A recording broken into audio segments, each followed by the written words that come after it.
Hello, আসসালামু আলাইকুম। আমি রাকিব হোসাইন, আশা করি ভালো আছেন। আবারও আপনাদের সামনে হাজির হলাম নতুন ভিডিও নিয়ে। তো আজকে আমাদের নতুন ভিডিওটি হচ্ছে ক্লাস 4। আজকে ক্লাসে আন্ডারে থাকছে align text left, centre, align text right, justify, line spacing, shading, bottom border, bullets, numbering, multi-level list, decrease indent, increase indent, short। তো আর কথা না বাড়িয়ে আমরা আমাদের কাজের দিকে চলে যাই। এজন্য আমি স্টার্ট বাটন থেকে এখানে লেফট বাটন দিয়ে ক্লিক দিয়ে আমি হুইল বাটনটা ঘুরিয়ে আমি নিচের দিকে আসব। আসার পরে এখানে মাইক্রোসফট অফিসটাকে সিলেক্ট করব, করার পরে এখান থেকে মাইক্রোসফট অফিস ওয়ার্ড 2007 এর মধ্যে লেফট বাটন দিয়ে ক্লিক দিব।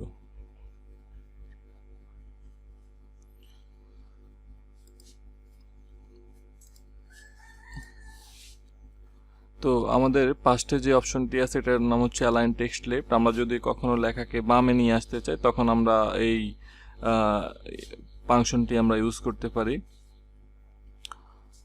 তো এরপরে পরবর্তী যে অপশনটি আছে এটার নাম হচ্ছে অ্যালাইন টেক্সট সেন্টার, আমরা সংক্ষেপে এটাকে সেন্টারও বলতে পারি। তো কখনো যদি আমাদের লেখাকে মধ্যখানে নিয়ে আসতে হয় তখন আমরা এটা ইউজ করতে পারি। যেমন আমি এখানে একটা ওয়ার্ড লিখলাম, এটাকে আমি সিলেক্ট করে এখন যদি মধ্যখানে নিতে চাই আমি সেন্টারের মধ্যে ক্লিক দিয়ে মধ্যখানে নিতে পারি। আবার যদি এটাকে বামে নিয়ে আসতে চাই আমি অ্যালাইন টেক্সট লেফটে ক্লিক দিয়ে এটাকে বামে নিয়ে আসতে পারি। এরপরে এখানে একটা অপশন আছে, এটার নাম হচ্ছে অ্যালাইন টেক্সট রাইট। তো আমরা যদি কখনো লেখাকে ডানে নিতে চাই তখন আমরা এই অ্যালাইন টেক্সট রাইটটা ইউজ করতে পারি। এর পরবর্তীতে এখানে একটা অপশন আছে, এটার নাম হচ্ছে জাস্টিফাই। তো জাস্টিফাই হচ্ছে অনেক সময় দেখা যায় আমরা যখন একটা প্যারাগ্রাফ তৈরি করি, প্যারাগ্রাফ তৈরি করলে দেখা যায় এক পাশ সমান আছে আর এক পাশ সমান নাই। তো সেক্ষেত্রে সেটা সমাধানের জন্য আমরা জাস্টিফাইটা ইউজ করতে পারি। তো এই জন্য আমাদের বেশ কিছু লেখার প্রয়োজন, এই জন্য আমি দ্রুতভাবে একটু লেখা লিখে নিচ্ছি।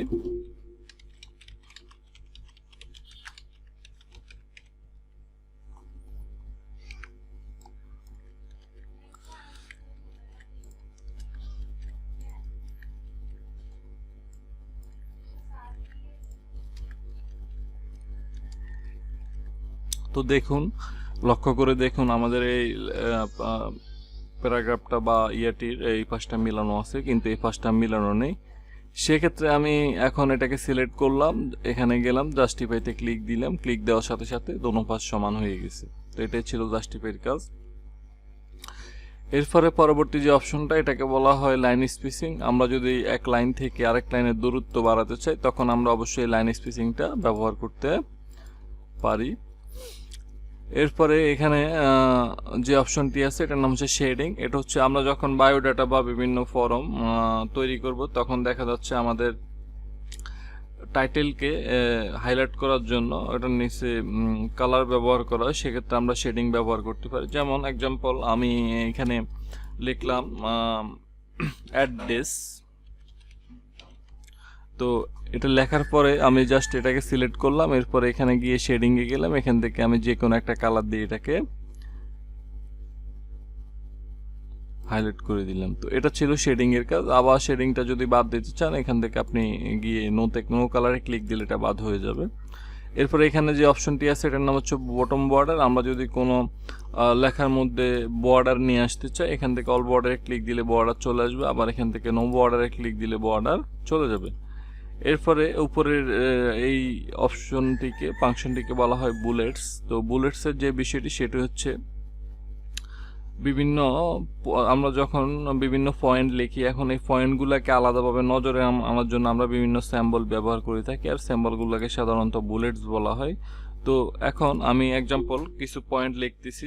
ধরুন আমি বাংলাদেশ একটি পয়েন্ট মনে করতেছি, ইন্ডিয়া আরেকটি পয়েন্ট মনে করতেছি, এরপর জাপান আরেকটি পয়েন্ট মনে করতেছি। তো আমি সবগুলোকে সিলেক্ট করলাম, করার পরে এখানে বুলেটসের এখানে জাস্ট লেখাগুলোকে সিলেক্ট করে যে কোনো সিম্বল আমি এখান থেকে খুব সুন্দরভাবে ইউজ করতে পারি।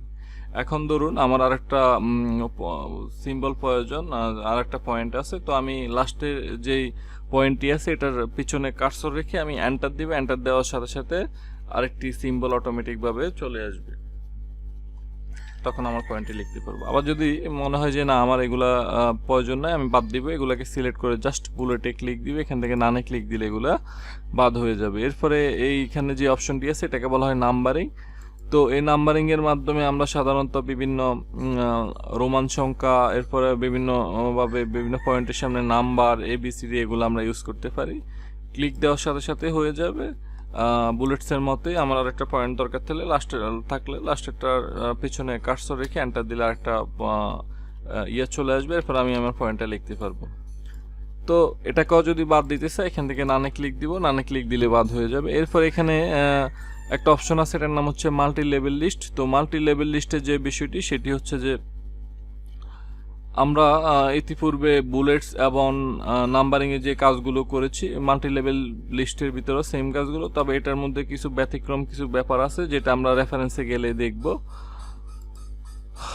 এরপরে এখানে একটা অপশন আছে, এটার নাম হচ্ছে ডিক্রিস ইন্ডেন্ট। তো ডিক্রিস ইন্ডেন্টের যে বিষয়টি সেটি হচ্ছে যে আপনার আমরা যদি কখনো যদি প্রকাশনের কাজ করার প্রয়োজন পড়ে, বা দেখা গেছে আমি একটা শিট তৈরি করতেছি, তো এক পাশে ছবি আরেক পাশে স্টেপ বাই স্টেপ ভেঙে ভেঙে লেখা থাকে, তখন আমাদের এই ডিক্রিস ইন্ডেন্ট আর ইনক্রিস ইন্ডেন্টের কাজটা পড়ে, ডিক্রিস ইন্ডেন্ট এবং ইনক্রিস ইন্ডেন্টের।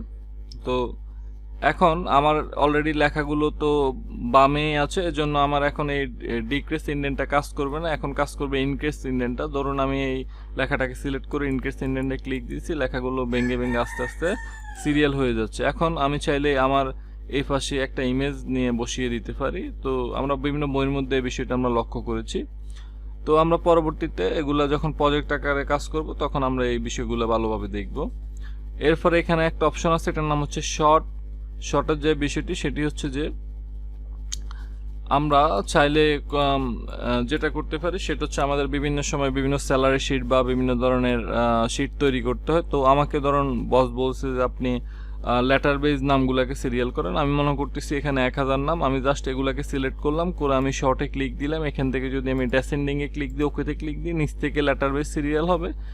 আবার যদি আমি আমাকে বস বলে না উপর থেকে সিরিয়াল করেন, সেক্ষেত্রে আমি আবার এগুলাকে সিলেক্ট করে শর্টে ক্লিক দিলাম, অ্যাসেন্ডিংয়ে ক্লিক দিলাম, ওকেতে ক্লিক দিলাম, উপর থেকে সিরিয়াল হয়ে গেল।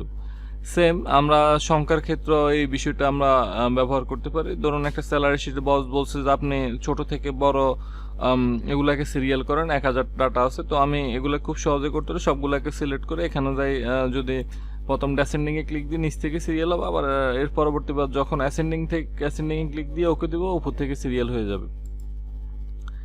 এরপরে এখানে একটা অপশন আছে, এটার নাম হচ্ছে শো হাইড। আসলে আমাদের কোনো কাজে লাগে না, আর এটার কোনো কাজ নেই। তো আজকে এ পর্যন্তই ছিল, আশা করি ভালো থাকবেন। ইনশাআল্লাহ আবারও দেখা হবে। আল্লাহ হাফেজ।